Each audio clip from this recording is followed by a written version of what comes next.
Estudias o trabajas, o quizás investigas, o tal vez entrenas. Compites, celebras, cantas e incluso sueñas y amas. Quizás solamente pasas. Pero sabes que estoy aquí, acabo de cumplir los 90, sí, 90, pero no soy muy vieja, por mis arterias fluye una sangre joven y un espíritu emprendedor que me vuelve loca. Y además, tengo la cabeza muy pero que muy bien amueblada. Te daré una pista. Soy una ciudad, tan grande como Ciudad Real. Más de 74.000 estudiantes pueblan mis dependencias, y sin contar el personal docente investigador y el personal administrativo y de servicios que acogen las dependencias de la Universidad Complutense, de la Universidad a Distancia e instalaciones de la Politécnica. Soy una ciudad en toda regla. De hecho, me fundó Alfonso XIII, allá por 1927, cuando él celebraba sus 25 años de reinado. Además, soy vecina del barrio de Argüelles y de la Casa de Campo. Por si fuera poco, tengo colegios mayores, residencias universitarias. En mis brazos acojo el Instituto de Patrimonio Cultural, la Agencia Española de Cooperación Internacional y Desarrollo, el Consejo Superior de Investigaciones Científicas y hasta 2 museos, el del Traje y el de América. Ya sabrás quién soy, ¿no? Efectivamente, soy la Ciudad Universitaria de Madrid y esta es mi historia. Miles de personas pasan a diario por Ciudad Universitaria, la mayoría estudiantes, pero pocos saben que uno de los campus universitarios más prestigiosos de Europa albergó entre sus facultades disparos, sangre, muertes y caídos. La Guerra Civil Española también estuvo representada en Ciudad Universitaria. La batalla tuvo lugar durante aproximadamente una semana. El bando republicano quería mantener la defensa de la capital a toda costa, mientras que los sublevados no querían que la toma de Madrid les llevase demasiado tiempo. Era el 15 de noviembre de 1936. Ambos bandos se mostraron tenaces durante aquellos días, hasta el punto de que la batalla desarrollada en el campus universitario se convirtió en un punto de inflexión de la Guerra Civil. La resistencia de la ciudad de Madrid trascendió los combatientes de otros frentes a lo largo de la zona controlada en manos del gobierno de la República. El desenlace final del periodo combativo fue 23 de noviembre de 1936 y supuso un cambio de estrategia por parte de las fuerzas atacantes. ¿Pero qué sucedió tras la semana de guerra en Ciudad Universitaria? Nada desde el punto de vista histórico y mucho desde la vista del soldado. Asaltos y contrasaltos, minas y contraminas, bombardeos y morterazos, tiros de mirilla y escaramuzas diarias en una guerra de posiciones, sin importancia más allá del símbolo. Ciudad Universitaria se había convertido en una espectadora pasiva de una guerra que se decidía entre frentes, sin poder actuar, aguantando los golpes. El año de las minas por excelencia, 1938, los nacionales han pasado de una defensa estoica a una defensa organizada, pero llevándose la peor parte. Es la historia de un frente estático, salpicado de minas y ataques estériles que nunca consiguen más que molestar al contrario. La vida y la guerra se han vuelto rutinarias. Madrid solo tiene un deseo: acabar.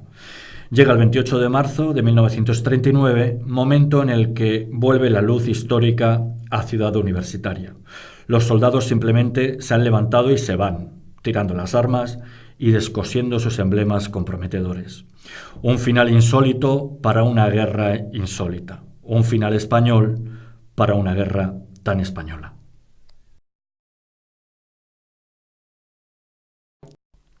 Ciudad Universitaria hoy.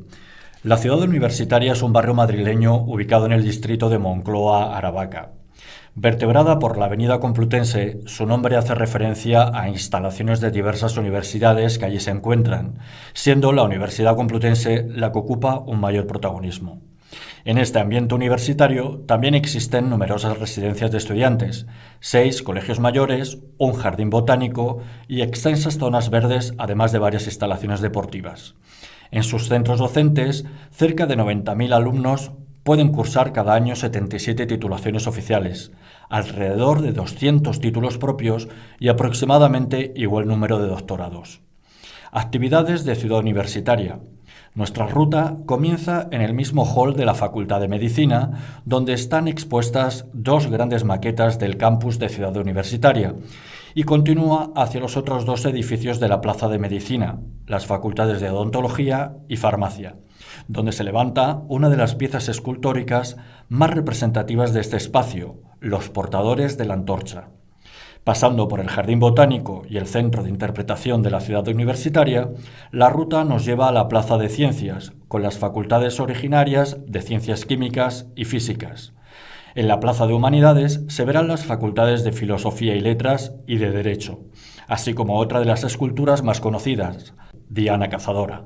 Antes de concluir, el paseo se detendrá en la Facultad de Ciencias de la Información, uno de los mejores exponentes en el campus de la arquitectura de los años 70. En Ciudad Universitaria se pueden realizar diferentes actividades como visitar el Museo del Traje localizado en la avenida Juan de Herrera, la Casa de Velázquez, centro cultural francés que se encuentra en este barrio cerca del Palacio de la Moncloa. La Ciudad Universitaria presencia su lado cinematográfico desde 1927, con las primeras imágenes filmadas de Alfonso XIII hasta la reciente película de El Niño de Daniel Monzón, que utilizó la piscina del campus deportivo para realizar sus escenas. Estudiantes y distrito único. Son miles los estudiantes que día tras día dan vida a las facultades que componen Ciudad Universitaria. Todos ellos conviven bajo valores como el respeto y la tolerancia. No por estar en Madrid encontramos únicamente madrileños. De hecho, son muchos los estudiantes, por no decir la mayoría, los que deciden venir desde cualquier punto de España, de Europa o incluso del mundo. Me llamo Carolina, soy de China. Soy italiana. Soy de Buenos Aires. Soy de China. Además, si algo destaca en las distintas facultades es la multiculturalidad, fomentando así los intercambios entre los distintos grupos culturales y trabajando por la eliminación de los prejuicios y estereotipos. Todo el mundo de Madrid es amable y amigable y me gusta mucho, me gusta el sol y playa, paella, mucho. Y la gente es súper abierta y hay de todo tipo. Hay pijos, hay perro flauta, hay chonis. Todo lo que te quieras encontrar, sí. Aquí está. Los españoles son muy amables y me ayudan mucho. Estoy aquí, he decidido estudiar en Ciencias de la Información en la Universidad Complutense porque a mí que me gusta mucho el cine personalmente, supe que Trueba estudió aquí y pensé, bueno, pues soy un genio en el cine, estudiar aquí, pues ¿por qué no hacerlo yo también? Y sobre todo porque hay muy buenas críticas de esta facultad, profesores, que sobre todo son del ámbito profesional, han tenido muchísima experiencia. Que hay ahora un movimiento revisionista, sobre todo de historiadores o pseudohistoriadores de extrema derecha. El bando republicano, lo que se suele llamar el bando republicano, representaba sin duda ninguna la legalidad democrática. Y el bando franquista, a mí no me gusta llamarlo, vamos, no me gusta, no, me parece abominable llamarlo bando nacional. O sea, nacional o somos todos o no es nadie, ¿no? Nacional me parece bastante vergonzoso, ¿no? Se podría hablar de bando golpista, de bando franquista, de bando o de ejército rebelde, ¿no? Como se llama también. ¿Y qué es lo que representaba? Pues vamos a ver, lo que representó el alzamiento de Franco y los demás militares fue ni más ni menos que la conjunción de una serie de fuerzas que representaban la vieja oligarquía española, que llega un momento en que las reformas, profundas reformas que intenta emprender la República Española, más el ambiente digamos, de creciente movilización del movimiento obrero, etcétera, etcétera, pues no está dispuesta a tolerarlo y deciden volver a un régimen dictatorial. Yo discrepo del uso de ese término, porque había un bando que es el de los golpistas, pero en el otro lado estaba el Estado, el primer Estado español plenamente democrático, que fue la Segunda República. Luego no son bandos. Yo creo que, a pesar de que, claro, durante años se ha insistido en lo mismo, y a veces es difícil saltarse esos términos o no utilizar esos términos. Quizás los contendientes. Bueno, pues esto yo diría que son los dos contendientes y lo que está muy claro es que por un lado estaba el Estado, que por primera vez en la historia de España se había refrendado democráticamente en unas elecciones limpias y libres, y por el otro lado estaban aquellos que decidieron recurrir a las armas y a la violencia para imponer aquello que no habían logrado en las urnas, que es la ultraderecha, un pequeño partido que no tenía por sí mismo representación parlamentaria, como era Falange Española, y luego la oligarquía, que había apoyado a las opciones de derecha y que había salido derrotada en las urnas y había roto la baraja, ¿no? La República representaba en el punto 1 democracia, democracia. En el punto 2 una democracia que tenía sus raíces en la sociedad, en intentar mejorar la suerte de las clases medias y trabajadoras. Es decir, que España tradicionalmente pues había manipulado las urnas durante la Restauración, luego tenemos la dictadura del general Miguel Primo de Rivera, padre de José Antonio Primo de Rivera, también imponiendo una solución autoritaria y por primera vez muchas fuerzas, porque es una conjunción de fuerzas políticas y sociales, se unen para traer la democracia a España.